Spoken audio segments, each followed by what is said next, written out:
Volkswagen во Хамбург ја представи студијата на прифатлив електричен автомобил наречена ID2 All. Каросеријата со димензии на Volkswagen Polo и внатрешност како во Golf има опсег од 450 км и како што е најавено, ќе чини помалку од 25.000 евра. На пазарот во Европа треба да пристигне во 2025 година, а ќе биде понуден и под беџовите на Шкода и Купра. Се планира да има и кросовер верзија со истата големина. Веќе се гледа дека ќе има значително свртување во дизајнот. Досегашните електрични модели на Volkswagen не беа добро прифатени, па затоа беше прекомандуван Андреас Минд. Тој од Бентли е префрлен во Волфсбург и треба да го направи дизајнерскиот јазик посимпатичен и да се врати на докажаните вредности. Целта на ID2 е да ја продолжи и да ја надгради успешната приказна. Тоа е тешка мисија, бидејќи правење на електричен автомобил со прифатлива цена во денешни услови е скоро незамисливо.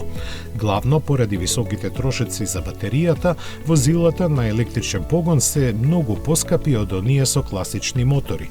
Денес батериите чинат помеѓу 110 и 140 евра по киловат час. Тоа значи дека батеријата од 77 киловат часови во ID3 чини над 9000 евра. Со цел сепак да ја достигне најавената цена од 25.000 евра за ID2, Volkswagen ќе се потпира на собственото производство на батерии. Кога автомобилот ќе излезе на пазарот, келиите од Salzgitter ќе бидат достапни. Во Долна Саксонија, Volkswagen поставува собствено производство на келии со цел да ја намали својата зависност од азијските добавувачи. ID2 треба да се произведува во шпанската фабрика на Seat во Марторел, подставен е на платформата MEB, а погонот е на предните тркала со максимална моќност од 166 киловати. Планиран е нов инфозабавен систем со екран на допир надополнет со класични прекинувачи.